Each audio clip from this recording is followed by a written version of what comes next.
सद्बुद्धि, सन्मार्ग और कार्य का संकल्प देना, अडिग रहे विश्वास तुम पर, ऐसा अंतः कर देना, मेरे हृदय में आने में तुम्हें कोई संकोच न हो।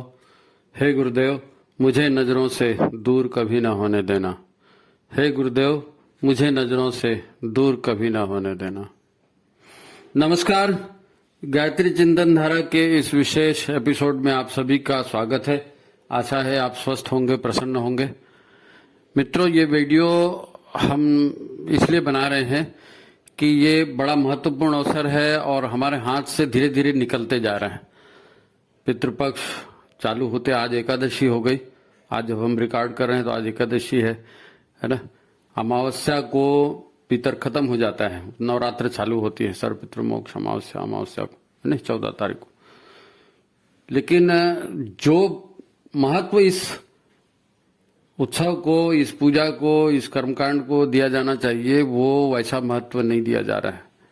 इसीलिए फिर ऐसा लगा कि भाई ईश्वर का संदेश है, महाकाल का संदेश है, तो लोगों तक पहुंचा दिया जाए ताकि अभी अवसर है, लोग समझ जाएं, है नहीं तो लोगों ने तो इसको खीर पूरी और बड़े खाने का मौका बना दिया है ना। पीतर आएंगे तो बड़ा खाएंगे, पीतर आएंगे तो खीर खाएंगे। अरे तुम्हारे खीर खाने के लिए नहीं है भाई ये त्योहार, ये उत्सव, ये पूजा, है ना। ये सब मानव समाज के लिए बहुत हानिकारक हो रहा है ना। इन सब के ऊपर, संस्कारों के ऊपर, संस्कृति के ऊपर ध्यान देना जरूरी। आज श्राद्ध तर्पण नहीं हो रहा है तो क्या हो रहा है, दिख रहा है ना।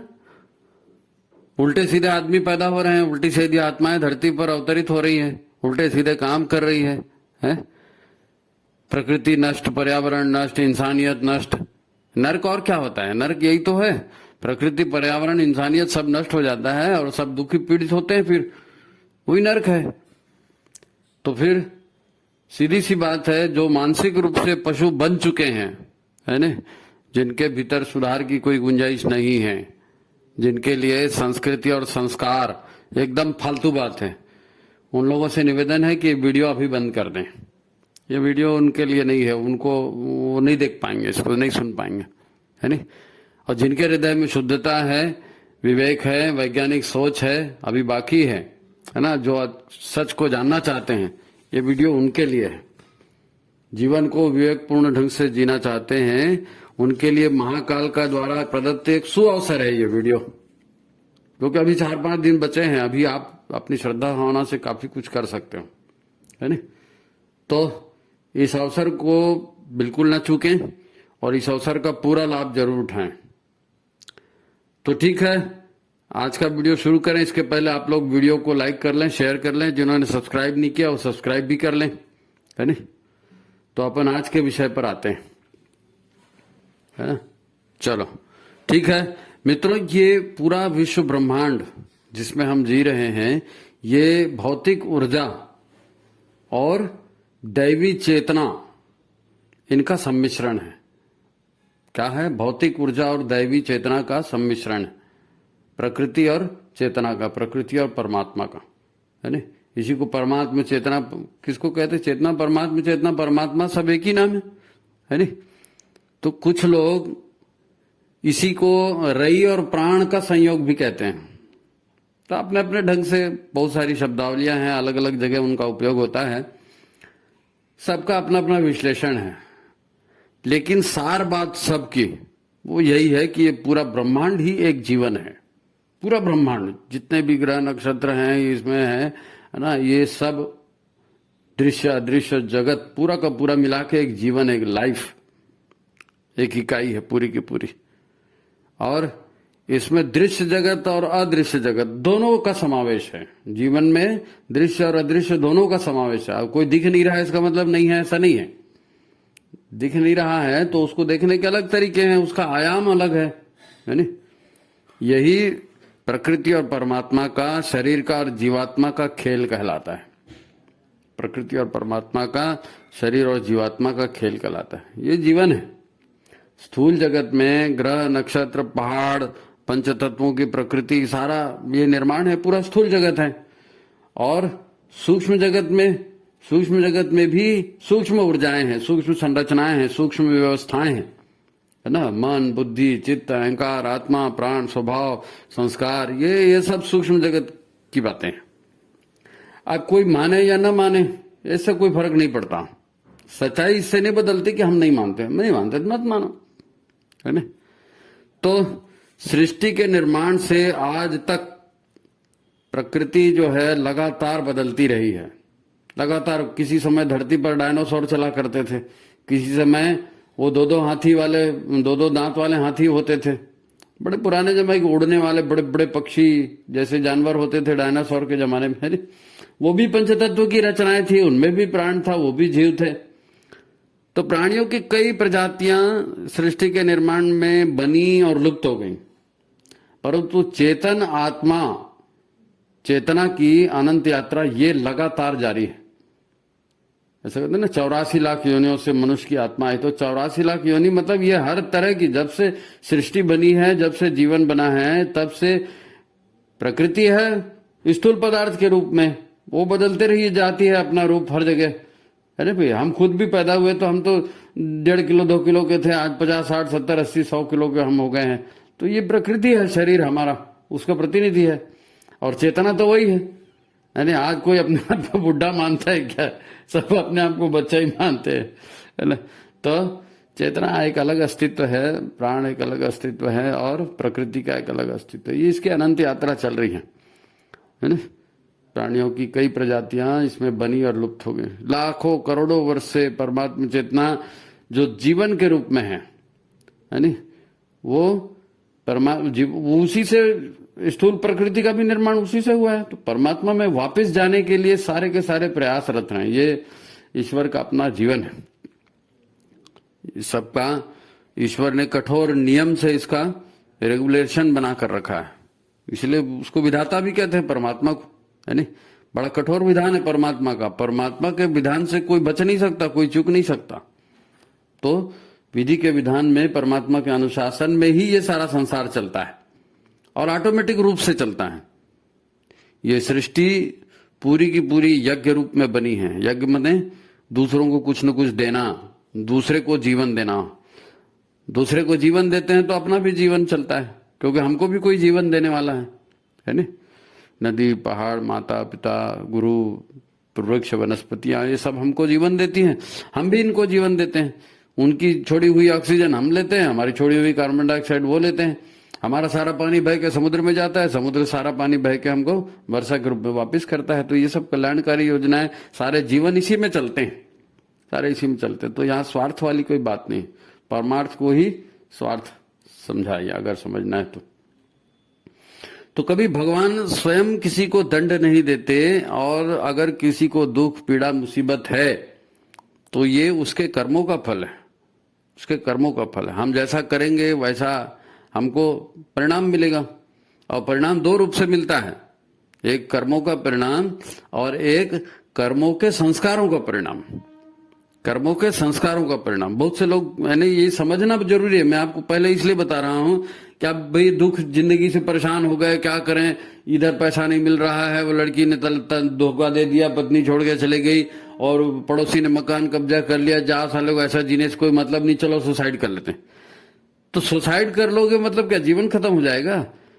नहीं, सुसाइड करोगे तो शरीर खत्म होगा, लेकिन ये सारी परिस्थितियां ये तो आपको एज इट इज अगले जन्म में फिर मिलने वाली, एज इट इज फिर मिलने वाली। आप आधा काम करते करते सो गए, तो जब सो के उठोगे तो काम को पूरा करोगे ना भाई। तो कोई आत्महत्या करने से किसी का जीवन बदलता नहीं है, वो तो आपको फिर मिलेगा।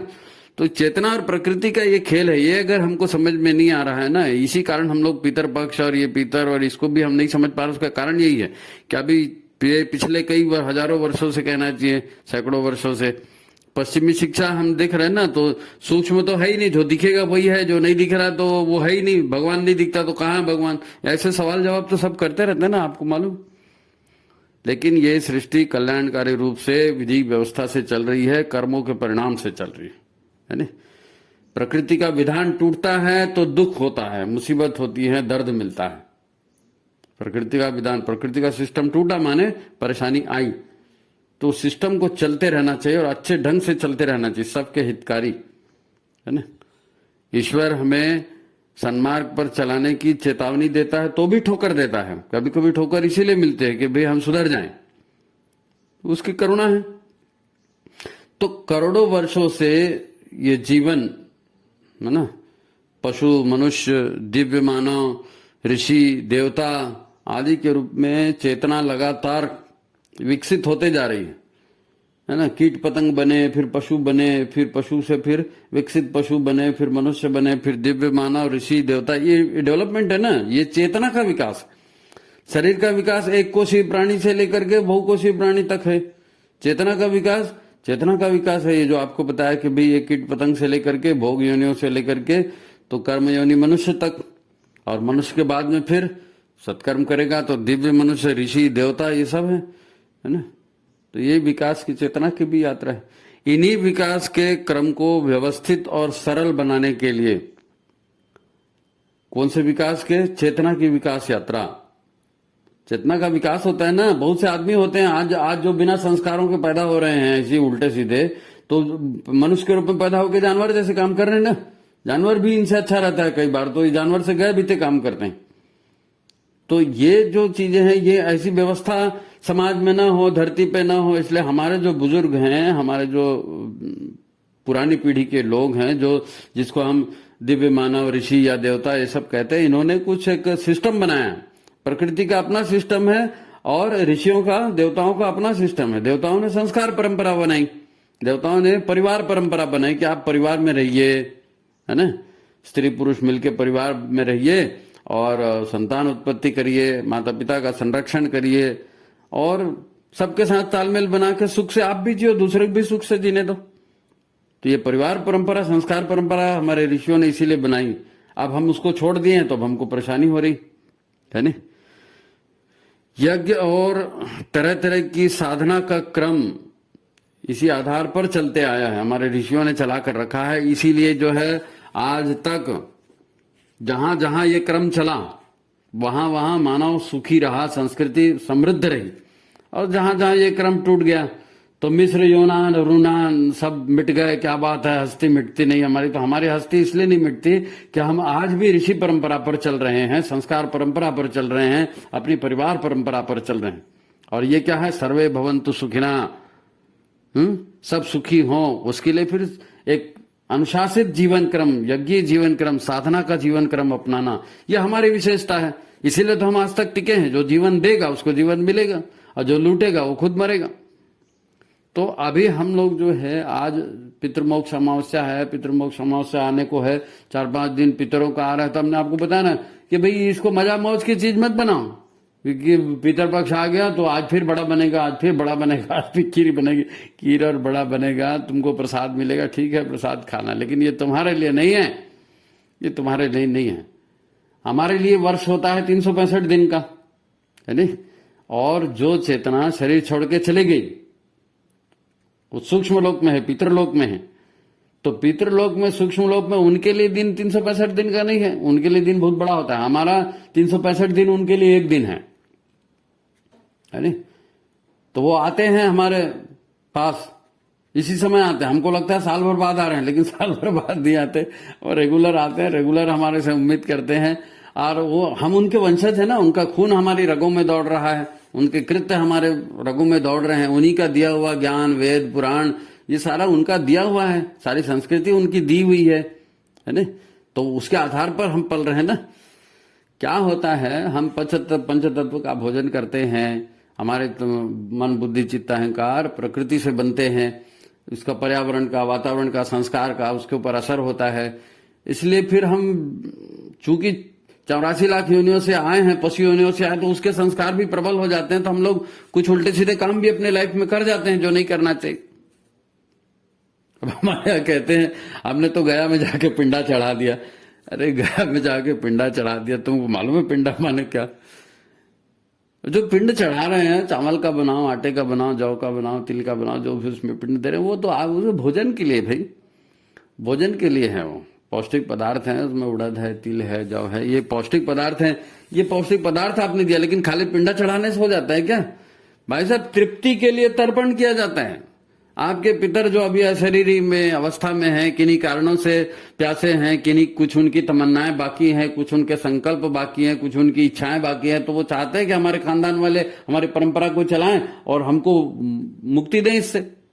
सर्व पितृ मोक्ष अमावस्या माने क्या? जितने भी सारे पितर हैं वो कहीं ना कहीं बंधन में बंधे हैं, उनकी कामनाओं में बंधे हैं, उनकी आकांक्षाएं बाकी हैं, तो उनको उससे मुक्त करना है, मोक्ष देना है। काहे से मोक्ष देना है? वासनाओं से, कामनाओं से, जो उनके अधूरे कर्म रहे हैं, उनके संकल्प रहे हैं, वो संकल्प को पूरा करके मोक्ष देना है। नहीं साहब हमने पिंडा भात का गोला चढ़ा दिया तो हो गया क्या काम है? उनके नाम से बड़ा खीर बना के खा गए तो पितर तर गया। ऐसा ऐसा ऐसा नहीं है ना। गौ बलि, कुकुर बलि, पिपीलिका बलि, पशु बलि, है ना, फिर यज्ञ है, फिर तप है, फिर तप का दान है, भागवत है, ये सब क्या है? ये भी उनकी तृप्ति के लिए है। भाई मनुष्य को सिर्फ खाने की जरूरत होती है क्या? नहीं, हम तुमको खाना खिला देते हैं साहब, तुमको कपड़ा नहीं देंगे तो बनेगा, तुमको पानी नहीं देंगे तो बनेगा, तुम्हारी इच्छाओं का, तुम्हारी भावनाओं का ख्याल नहीं रखेंगे तो बनेगा, तुम्हारे कोई अधूरे काम है उसको छोड़ दिया है, उसको तुम पूरा नहीं, कोई दूसरा आके पूरा करे, ऐसा नहीं चाहते क्या? भाई पिता हमारा सहयोग करें, भाई हमारा सहयोग करे, हमारा बेटा हमको सहयोग करे, हमारा दामाद हमको सहयोग करे, चाहते हो कि नहीं? तो जब तक शरीर है तब तक तो आप शरीर के संबंधियों को बुलाओगे और उनसे काम करवा लोगे। आओ भाई मेरी बेटी की शादी है, सब लोग थोड़ा थोड़ा देव भाई बेटी की शादी हो जाए। और शरीर छूट गया तब, शरीर छूट गया तब, इंद्रियां छूट गई, हाथ पैर छूट गए, लेकिन कामनाएं तो बची है ना। तो उन कामनाओं को पूरा कौन करेगा? तो तुम्हारे जो वंशज है वही लोग पूरा करेंगे, वो बेचारे देखते रहते हैं। और जब आप उनके विरुद्ध जाते हो फिर आपको दिन बुरे जाते हैं, लड़का नहीं हो रहा है, शादी नहीं हो रही है, मकान नहीं बन रहा है, व्यापार में घाटा नहीं हो रहा है, फिर ज्योतिषी के पास जाते हो, ज्योतिषी तुमको बोलते हैं ना तुम्हारी कुंडलिनी में पितृ दोष है बेटा, तो ऐसा ऐसा करो। तो पितृ दोष को क्यों पनपने देते हो भाई? पितर आते हैं, उनकी तुम्हारे से उम्मीद है, ये जीवन एक रेले रेस है, रेले रेस है ना। पहले के लोगों ने कपड़ा बनाना सीखा, गाड़ी बनाना सीखा, बिल्डिंग बनाना सीखा, नाव बनाना सीखा, हवाई जहाज बनाना सीखा, फोन बनाना सीखा, तो उस सीख का आज लाभ उठा रहे हो कि नहीं उठा रहे? विज्ञान की प्रगति क्या एक दिन में हुई क्या? नहीं, हमारे पूर्वजों ने की है। तो पूर्वजों की कुछ कामनाएं थी, छोटी छोटी इच्छाएं थी, उसको भी पूरा करना चाहिए। ये जीवन अनंत यात्रा है। आप खाली स्थूल को मत देखिए, क्या हॉस्पिटल से पैदा हुआ और मरकट में जाके जल गया तो खत्म हो गई बात ना, ना ऐसे बात खत्म नहीं होती, ऐसे बात खत्म नहीं होती। चेतना है, शरीर बदलती है। पितर अभी अशरीरी अवस्था में है, अशरीरी अवस्था में है। देखो आपको एक मजेदार गूढ़ बात बताता हूं। व्यक्ति का शरीर छूटा माने क्या हुआ? शरीर छूटा मतलब शरीर का सिस्टम खत्म हो गया, सांस लेने का तंत्र चला गया, भोजन पचाने का तंत्र चला गया, उत्सर्जन का तंत्र चला गया, बातचीत करने का, सुनने का, ध्यान, ये सारे तंत्र चले गए। शरीर छूट गया ना, मशीन खत्म हो गई। लेकिन जो मशीन का मालिक था वो तो है। आपका एक घर होता है, पुराना घर होता है, टूट फूट गया तो आप तो जिंदा हो ना, घर ही तो टूट फूटा फूटा है, आपके कपड़े फट गए, आप तो जिंदा हो ना। तो चेतना जीवित रहती है। कपड़ा फट गया दूसरा धारण कर लिया, मकान खराब हो गया दूसरा मकान बना लिया, बिजनेस में घाटा हो गया दूसरा बिजनेस बना लिया, तो आप तो जिंदा हो ना, तो आप जीवित हो तो आप करते रहोगे कुछ न कुछ। ऐसे ही जब शरीर छूट जाता है तो चेतना तो जीवंत रहती है। अब आपने कुछ अच्छे कर्म किए थे, आधे अच्छे थे आधे बुरे थे, भगवान ने कहा चलो इसका दूसरा जन्म दे देते। तो एक बार आपने एक शरीर छोड़ दिया, फिर अपने कर्मों के हिसाब से, अपने स्वभाव के हिसाब से, अपने संकल्प के हिसाब से दूसरी माता के गर्भ में प्रवेश करके नया शरीर प्राप्त करते हो। यही तो जीवन है। लेकिन ये पुराना शरीर छोड़ना और नया शरीर धारण करना, इसके बीच में गैप होता है, इसके बीच में गैप होता है। अच्छा आपको एक बात मालूम है, आप कई लोग बताते हैं वो फलाना मर गया था, वो पैदा हो गया, उसने वहां जाके बताया ये मेरी माँ थी, ये मेरे पिछले जन्म का पति था, ये पिछले जन्म की पत्नी थी, ये मेरा घर था, इसके पीछे कुआं है, वहां मैंने ये गाड़ के रखा, वो गाड़ के, ये बताते हैं ना लोग। ये बताते इसलिए बताते हैं कि उनकी ताजा ताजा मृत्यु हुई थी और ताजा ताजा तुरंत शरीर मिल गया, तुरंत शरीर मिल गया। आप खुद याद रखो, आज अगर मैं आपको बात बताऊं तो आज की बात तो मेरे को आप एक एक मिनट में बता दोगे, कल की बात जरा सोच सोच के बताओगे, और पिछले हफ्ते की बात आधी बताओगे, आधी नहीं बता पाओगे, और महीना भर के पहले की बात तो आप कुछ भी नहीं बता पाओगे। हाँ सिर्फ यहां था जी, वहां गया था जी, यही था, मोटी मोटी बात बता पाओगे। तो जैसे जैसे दिन बीतता है, जैसे जैसे समय बीतता है, जैसे जैसे बुद्धि पर और मेमोरी पर नए नए इंप्रेशन बनते हैं, तो पुराने इंप्रेशन जो है वो कमजोर होते चले जाते हैं। तो जिसकी हत्या हो गई या जो तुरंत आवेग में मर गया, मारा गया, कहीं सुसाइड कर लिया, ट्रेन में कट गया, कुछ हो गया, तुरंत उसकी कामना इतनी प्रबल है कि उसको दोबारा जन्म लेना है, तो उसने जन्म ले लिया, तो उसको पिछले जन्म की याद हो आती है। कई को तुरंत पैदा होते हैं इसलिए ताजा में याद आ जाती है, लेकिन ऐसा नहीं होता है, हर बार ऐसा नहीं होता है। लाखों करोड़ों में एक आध दो बिरले होते हैं जिनको पिछले जन्मों की याद होती है, नहीं तो टाइम इतना जाता है बीच में। अब आपको पता है ना कि पितरों का एक दिन हमारे एक साल के बराबर है। तो अगर वहां उनकी जीवात्मा जो है, उनकी चेतना, उनका सूक्ष्म शरीर कहीं रेस्ट कर रहा है ना भाई, एक शरीर से निकला तो प्राण ही निकलने में 13 दिन लग जाते हैं ना। प्राण व्यान उदान समान, पांचों प्राण है, पांचों प्राणों को निकल के व्यवस्थित, कितना देर तो आदमी को यही महसूस करने में लगता है कि मैं मर चुका हूं। उसको ख्याल ही नहीं आता कि मैं मर चुका हूं। वो देखता है कि मेरा शरीर नीचे पड़ा है, वो अपनी पत्नी से बात करना चाहता है, बच्चों से बात करना चाहता है, बेटे से बात करना चाहता है, बोलता भी है, लेकिन उसका शरीर है ही नहीं, इंद्रिया है नहीं, वाणी है ही नहीं, आवाज निकलती ही नहीं। उसको यही रियलाइज करने में समय लग जाता है 12-13 दिन कि हाँ भाई मैं मर गया, अब मेरे को ये घर छोड़ना पड़ेगा। ये समझने में इतना समय लग जाता है क्योंकि व्यक्ति अपने आप को अहम मानता है ना, वो एक इकाई है उसकी। अब शरीर है नहीं है, छोटा है नहीं है, उससे उसको कोई मतलब नहीं, मैं तो हूं ना, मैं हूं। तो वो व्यक्ति रहता है। अब वो व्यक्ति रहा, कुछ कामनाएं उसकी छूट गई है ना, कुछ बातें अधूरी रह गई, दिल की बात दिल में रह गई, बोलते ना, उस टाइप का हो गया। तो ये केवल इसी जन्म का थोड़ी हुआ। आप तो अचेतन मन को लेके जा रहे हो जिसमें करोड़ों जन्मों का रिकॉर्ड है। उसकी सारी संचित कामनाएं, उसकी सारी इच्छाएं, वो भी आपके अचेतन मन में सुरक्षित हैं।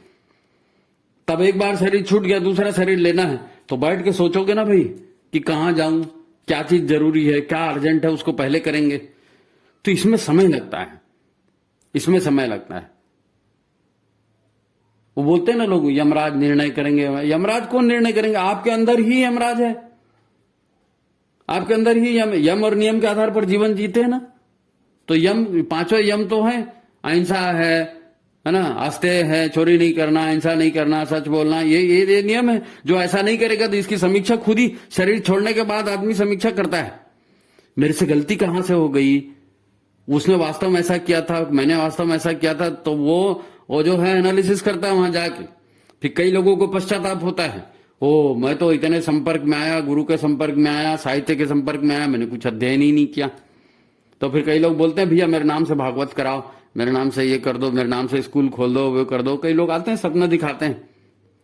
तो ये अनंत यात्रा चेतना की चल रही है, ये रियल बात है, ये रियल बात है।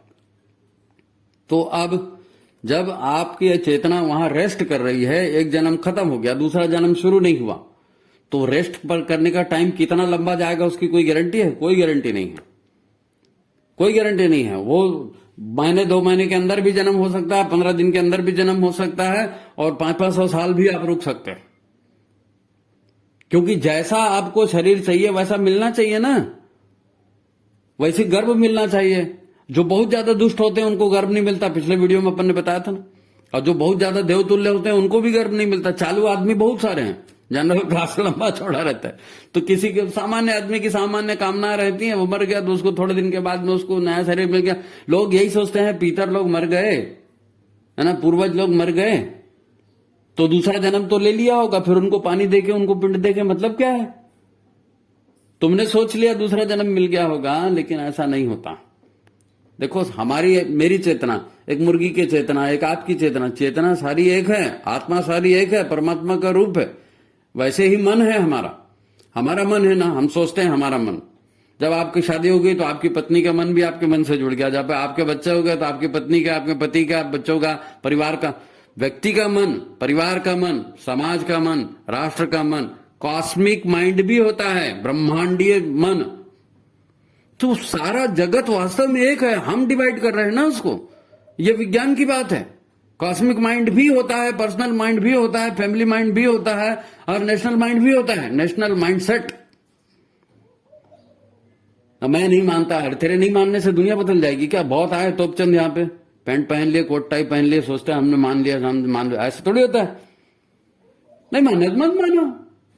विवेक बात क्या है? विवेकपूर्ण बात यह है कि अनंत जीवन की यात्रा चल रही है, हमारे ऋषियों ने, हमारे पूर्वजों ने हमारे लिए एक रास्ता बनाकर रखा है, उसके हम लाभ उठा रहे हैं।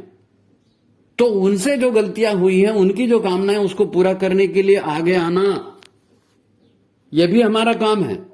पूर्वजों के लिए, उनकी भलाई के लिए करना, वो भी हमारा काम है। अगर वो वैसा नहीं करेंगे, अगर हम भोगवादी जीवन जीते रहे, तो अभी तक तो यही हुआ ना, जंगल काट डाले, पेड़ काट डाले, तालाब काट डाले, नदी कर दिया, उसका कर दिया, सारा सिस्टम बदल दिया। नहीं साहब हम तो शादी नहीं करेंगे, नहीं साहब हम तो लिव इन में रहेंगे, नहीं हम तो गे बनेंगे, हम वो बनाने। अरे यार, करते रहो ऐसी, तो उसके परिणाम भी वैसे निकलेंगे। भोगो ना भाई, कोई दिक्कत नहीं है, क्या करना है। सृष्टि पर प्रलय भी हो जाता है तो भी भगवान कुछ अच्छी आत्माओं को सुरक्षित रखते हैं और उसके आधार पर नए युग का सृजन करते हैं। हर युग में ऐसी होता है। दुष्ट आत्माएं होती हैं, फिर वो स्थावर योनि में चली जाती हैं। कोई नदी बन गया, कोई पहाड़ बन गया, कोई जानवर बन गया, कोई शेर, चीता, लोमड़ी, भालू बन गया, कुछ भी बन गया, है ना। जैसे सोच है, जैसे स्वभाव है, जैसे कर्म है, वैसे करना है, वैसे शरीर आपको मिल जाता है, क्योंकि प्रकृति का और चेतना का योग है ये। एक कुत्ते बिल्ली का शरीर, एक मच्छर का शरीर और एक आदमी का शरीर, शरीर है, चेतना चेतना है। आप उसमें आबद्ध हो, आप भोग योनि में हो, पशु योनि में हो, तो मनुष्य योनि में चिंतन का अवसर मिला है। ये दुर्लभ योनि है, देवताओं के लिए भी दुर्लभ है। देवताओं को भी कुछ करना होता है ना, तो मनुष्य शरीर धारण करना पड़ता है। ऋषियों को कुछ करना होता है तो मनुष्य शरीर धारण करना पड़ता है।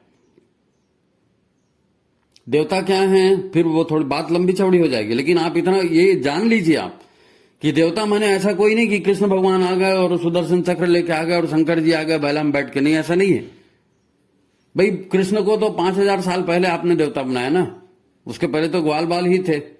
चेतना थी उनकी, राम के रूप में आए थे, वो ठीक है, और ठीक है। राम भी वही आता है विष्णु के रूप में, तो विष्णु के ढेर सारे अवतार हैं, 24 अवतार हैं, 10 अवतार हैं, जितने भी आप बोल लो। तो ये पवित्र आत्माएं हैं, पवित्र चेतनाएं हैं। जब ये कुछ नहीं था तो कृष्ण भगवान ने किया था ना, पानी नहीं गिर रहा, पानी नहीं गिर रहा, तो लोग क्या बोले कि नहीं हम इंद्र की पूजा करेंगे। कृष्ण ने कहा नहीं, इंद्र की पूजा नहीं करना है। ये जो इतना बड़ा पर्वत है गोवर्धन, जिस पर हमारी गाय पलती है, यहां पेड़ लगाओ, हैं? पेड़ लगाओ, तुलसी के पेड़ लगाओ, गाय गौ पालन करो, धरती को उपजाऊ बनाओ। इंद्र विंद्र सब बकवास, जो करने का काम है वो काम करो। तो लोगों ने फिर कृष्ण का कहना माना। आज भी गोवर्धन पर्वत है, आज भी वहां की गाय फेमस है, आज भी वहां के वृंदावन फेमस है, तुलसी बेटी का। आज हमने उनको देवता मान ले कि हाँ भी आप आए कृष्ण भगवान, आप तो भगवान हो गए, आपने हमारी संस्कृति को, हमारे धर्म को, हमारे देश को बचा लिया। तो ऋषि धर्म को बचाते हैं, ऋषि देश को बचाते हैं, महापुरुष देश और धर्म को बचाते हैं। आज हम सुरक्षित इसीलिए हैं कि उन्होंने कुछ अच्छा काम किया है। तो हम श्राद्ध तर्पण कर रहे हैं तो किसी के ऊपर कोई एहसान थोड़ी कर रहे हैं। तर्पण कर रहे हो तृप्ति के लिए, तो उनकी तृप्ति के लिए आपको 12 महीने प्रयास करना है, 12 महीने प्रयास करना है। उनकी इच्छा थी कि भाई छोटे से छोटे आदमी को भी आप कुछ न कुछ दो। आपके घर के सामने कोई भिखारी आए तो उसको भी कुछ न कुछ दो। आपके घर के आसपास कुछ पेड़ लगा तो उसको पानी दो। चींटी है, कौवा है, कुत्ता है, ये भी कभी न कभी इंसान रहे होंगे, इनको भी कुछ न कुछ दो। सब हैं इसलिए हम हैं, सब हैं इसलिए हम हैं। आपको उदाहरण बता दो, गौरैया मर रही है, कौवे मर रहे हैं, गिद्ध मर रहे हैं, सब मर रहे हैं ना, प्रजातियां लुप्त हो रही ना। क्यों लुप्त हो रही? आपने अपनी उपज के लिए खूब जम के यूरिया मारा, जम के डीडीटी मारा, जम के कीटनाशक मारा। अब वो दाने खा रहे हैं चिड़िया। तुम तो ठीक है धो के खा रहे हो, अनाज सुखा के खा रहे हो, तो पीस के खा रहे हो, तो तुम्हारा शरीर, लेकिन चिड़िया वैसी दाने खा रही है। गाय मर रही है, भैंस मर रहा है, बैल मर रहा है, उसको जहरीले इंजेक्शन दे के चले गए, वो कुछ हो गया, अब उसी का मांस वो कौवे और गिद्ध खा रहे हैं, तो कौवे और गिद्ध की संख्या खत्म, चिड़ियों की संख्या खत्म। हमने खाली अपना स्वार्थ देखा और जहर को हर जगह फेंका, तो सारे प्राणी मर रहे हैं, तो हम भी मरेंगे उसी चक्कर में। तो जा तो रहे, ग्लोबल वार्मिंग क्या है, उसी लिए है। अभी भी लोग नहीं समझ रहे हैं, अभी भी लोग नहीं समझ रहे हैं। आपको एक उदाहरण बताता हूं छोटा सा। जिस जहर से ये सारे कीट पतंगे मर रहे हैं, क्या हम लोग उस जहर से नहीं मर रहे हैं जी? हम लोग भी उसी जहर से मर रहे हैं। कितने लोग हैं जो गेहूं धो के लाते हैं, बाजार से लाते हैं, उसके बाद धोते हैं और उसके बाद पिसवाते हैं। कितने लोग हैं जो चने की दाल बाजार से लाते हैं, फिर धोते हैं, फिर सुखाते हैं, फिर पिसवाते हैं, सूजी मैदा सब खुद बनाते हैं? कोई नहीं बनाता। आजकल सब आशीर्वाद आटा और उसका आटा और उसका ये पैक्ड आटा और 5 गोल्ड और गोल्डी और नहीं जमन कौन कौन सी कंपनियां। अब वो आटा फिर 6-6 महीने तक खराब नहीं होता। मेरे को आप एक बात बताओ कि आप बाजार से चना लेके आए, काबुली चना लाए, झुरगा लाए, कुछ लाए, 1 महीना रख के देखो, मूंगफली दाना 1 महीना रख के देखो, कीड़े पड़ जाएंगे उसमें। फिर आपके आटे को 6-6 महीने कीड़े क्यों नहीं पड़ते? सारा कीटनाशक उसमें है, दाल में कीटनाशक, सब्जी में कीटनाशक, सब में कीटनाशक। अब खा रहे हो, मर रहे हो ना। इसीलिए तो ये हो रहा है कि भैया क्या करें, सर्दी लग गई, क्या करें, बुखार हो गया, क्या करें, ये हो गया, शरीर कमजोर हो गया, इम्यूनिटी गई, डॉक्टर बोलता है कैल्शियम की कमी हो गई, तुम्हारे में मैग्नीशियम की कमी हो गई, मरो। नहीं साहब, हम तो एसी में बैठेंगे, ऐश करेंगे, आइसक्रीम खाएंगे, ऐश करेंगे। कर लो ऐश, डॉक्टर के पास सबसे बड़ी ऐश तो डॉक्टर कराते हैं। भाई आपको प्रकृति के साथ रहना है तो रहिए, नहीं रहना तो मरिए ना। कुछ रोक नहीं है, मरने के ऊपर कोई टैक्स नहीं गवर्नमेंट ने लगा, कोई जीएसटी, कोई सेंट्रल जीएसटी, मरने के ऊपर थोड़ी। नहीं, मरो, करो। भाई मनुष्य योनि है, कर्म योनि है, समझदार योनि है, तो समझदारी से जीवन जियो। ये मैं कोई डांटने के लिए नहीं कर रहा हूं, लेकिन आपके पास ये वीडियो गया है तो ये वीडियो को हमने नहीं भेजा, ये महाकाल का संदेश आपके पास जा रहा है। आपको मनुष्य जाति को संभालना है, आपको धरती को संभालना है, और उसके लिए ये संस्कार हैं, उसके लिए सर्व पिंडदान है करना है। वो पितर का कल्याण हो या ना हो, तुम्हारी आत्मा परिष्कृत होनी चाहिए, तुम्हारी चेतना परिष्कृत होनी चाहिए, तुम्हारे अंदर यज्ञ के भाव आने चाहिए, इसलिए ये है। अगर आप अपने बुजुर्गों का सम्मान नहीं करेंगे तो कल को क्या बच्चे आपका सम्मान करेंगे जी? और आप नहीं मरोगे क्या? और आप भी मरोगे, आपकी चेतना भी जाएगी, फिर आप वहां पर तड़पते रहोगे। आपके बेटे नाती अगर आपकी कामनाओं की पूर्ति नहीं करेंगे तो आप कितने दिन तड़पोगे, कोई मालूम है? पता नहीं किस झाड़ में उल्टे लटके रहोगे, इमली के झाड़ में, पीपल के झाड़ में। ऐसा है, ऐसा है। जब मनुष्य शरीर मिला है, जब आपने गुरु बनाया है, जब आप हिंदू धर्म में हो, वैदिक धर्म में हो, संस्कार की बात करते हो, तो अपने धर्म को सीखो, अपने ज्ञान को सीखो, अपने ग्रंथों को पढ़ो। पितर कोई बड़ा खाने के लिए नहीं आता, खाली पितर आ गया बड़ा खाने के लिए, बहन आ गई राखी की साड़ी लेने के लिए, बस करते रहो ऐसी। समझदारी का काम कौन करेगा? और समझदारी का काम नहीं करोगे, पशुवत जीवन जियोगे, बिना बुद्धि के जीवन जियोगे, तो मनुष्य शरीर मिलने का फायदा क्या? फिर भगवान आपको भेज देगा उसी तरह की नीच योनि में, है नहीं? तो आपको ये मालूम होना चाहिए कि पितर क्या हैं। जो हमारी इच्छाएं होती हैं वही पितरों की इच्छाएं होती हैं, वही पितरों की इच्छाएं होती है। तो वो तो उनके पास शरीर है नहीं, उनके पास इंद्रियां है नहीं, तो आप उनके नाम से कोई चीज किसी योग्य ब्राह्मण को, किसी गाय को, किसी को आप देते हो तो उनको उसमें तसल्ली होती है। श्राद्ध करते हैं हम, अपनी श्रद्धा उनको समर्पित करते हैं। श्रद्धा के रूप में जो चीजों की जरूरत होती है, किसी को पुण्य की जरूरत है तो उसके लिए आप जप करेंगे, तप करेंगे, उसका पुण्य दान करेंगे, है नहीं? किसी को ज्ञान की जरूरत हो तो उसके लिए आप गायत्री का जाप करेंगे, भागवत कथा कराएंगे, उसकी जरूरत करेंगे तो उसको उससे मुक्ति मिलेगी, है नहीं? तृप्ति के लिए तर्पण किया जाता है। ये जितने भी कर्मकांड हैं, ये कर्मकांड जो हैं, ये भौतिक पदार्थ, यहां से वहां पानी डाल दिया, उसमें दूध डाल दिया जी, शहद डाल दिया जी, ये दिखने को ये दिखता है। अगर आप इसके साथ अपनी भावनाओं को जोड़ के करेंगे ना, तो आपका श्राद्ध तर्पण पूरा पूरा होगा, पूरा पूरा श्राद्ध तर्पण होगा। अपनी भावनाओं से कीजिए। पितरों को बोलिए कि नहीं भाई मेरे पास शहद नहीं है, मेरे पास दूध नहीं है, मेरे पास कुछ भी नहीं है, मैं तो नदी के किनारे खड़ा हूं। तो ठीक है, नदी के किनारे की मिट्टी खोदिए, उसी का पिंड बनाइए और श्रद्धा से उसी को समर्पित कीजिए। पितर चाहते हैं, उनको मालूम है हमारे बच्चे, हमारे पीढ़ी के लोग कैसे रह रहे हैं। वो तो ये देखते हैं कि हमारी बात को पूरा करने के लिए ये कोशिश कर रहे हैं कि नहीं कर रहे हैं। पूरा हो थोड़ी जाएगा। उन्होंने कौन सा अपने पितरों की बात पूरी कर दी? अगर कर दी होती तो वो खुद अधूरे रहते क्या? नहीं है, ये रेले रेस है, जीवन है। सब सीख रहे हैं, सब आगे बढ़ रहे हैं, सबकी आत्मा उन्नति कर रही है। जिनको गुरु मिल गया, जिनको मार्गदर्शन मिल गया, उनका सौभाग्य जग गया। सबको तो गुरु नहीं मिलते ना, सबको गुरु नहीं मिलते। आप कोशिश करिए, आप अच्छा बनिए, भगवान खुद आके आपका मार्गदर्शन करेंगे, आपका भविष्य अच्छा होगा। श्राद्ध तर्पण करना हमारे सबसे प्रमुख संस्कारों में से एक है, मरणोत्तर क्रिया, है नहीं? तो फिर कम से कम अपने भूत के लिए, अपने भविष्य के लिए आपको चिंतन करना चाहिए। परिवार, संस्कार, ये सब सारी दुनिया यही करेगी तभी बचेगी, यही करेगी तभी बचेगी। तो अभी क्या करें? अभी यही करें कि आज एकादशी हो गई, अभी जो है अमावस्या को आपको सर्व पितृमोक्ष अमावस्या करना है। जहां पर भी देखिए गायत्री शक्तिपीठ होगा, मंदिर होगा, या कोई ऐसे पंडित पुरोहित होंगे जो करते होंगे, तो वहां शामिल होइए और श्रद्धा दीजिए। अरे क्या जाता है तुम्हारा, बताओ मेरे को? 150 रुपए कहीं खर्चा कर दे, कुछ फर्क पड़ता है? नहीं साहब, हम जूता लेकर के आ गए, 600 रुपए का जूता है, तो 600 रुपए का जूता लेके आ गए। हाँ, एक के साथ एक फ्री दे रहा था ना। अरे 300 रुपए का जूता तुमको दिया, एक के साथ एक फ्री बोल के 600 रुपए दे के उसको आ गया, जूता तुमको 250 में भी मिल जाता। तो विज्ञापन बाजी, अकल के अंधे, सब प्रचारवाद में मत जियो भाई। इंसान हो तो दिमाग का भी उपयोग करो, शांति लाओ जीवन में, शांत से बैठो, देखो, सोचो। ये जीवन बार बार मिलने वाला नहीं है, मनुष्य योनि बार बार मिलने वाली नहीं है। अब मिल गई है, गुरु भी मिल गए हैं, महाकाल का संदेश भी सुनाई दे रहा है, तो श्रद्धा के साथ कर लो इसको, कोई नुकसान नहीं होने वाला। बाकी आपकी मर्जी है भाई। बाकी बहुत सारे साहित्य है, बहुत सारा प्रेरणा दर्शक, मार्गदर्शक इसमें लिटरेचर भरा पड़ा है। आप अगर खोजना चाहो तो मिलेगा। जिन खोजा तीन पाइया, गहरे पानी पेट। हम तो चाहते हैं, है ना, हमको गुरुदेव का आदेश आया भाई ऐसा ऐसा करना है, लोगों तक मैसेज पहुंचा दो, हमने पहुंचा दिया। हम कोई गुरु नहीं है, हम कोई भगवान नहीं, हम तो अपने गुरु का काम कर रहे हैं, हमने आपको बताया। बाकी आगे आपकी मर्जी, करोगे तो ठीक है, नहीं करोगे तो उससे अच्छा है। तो मित्रों, ये आज की बात है, हमने आपको ये बताने का प्रयास किया। यहाँ पर आप जो पितर का कार्यक्रम करते हैं, इसको पूरी श्रद्धा के साथ, पूरे समर्पण के साथ करिए, है ना। ये उज्जवल भविष्य की चाबी है, ठीक है। तो आज की बात यही समाप्त करते हैं। एक बात और कहना था मित्रों कि ये आपको जाता है, ये मैसेज जा रहा है, ये गया व्हाट्सएप के भरोसे, ठीक है। आप व्हाट्सएप खोलते हो, व्हाट्सएप में आपको वीडियो दिखता है, आप वीडियो देख के आगे चले जाते हो। तो जब व्हाट्सएप में आप वीडियो देखते हो तो वहां लेफ्ट साइड में बॉटम में थोड़ा उंगली टच किया करो, वहां आता है यूट्यूब लिखा हुआ। फिर यूट्यूब में आप जाओगे ना तो उसमें लाइक और शेयर और सब्सक्राइब का ऑप्शन उसमें आता है।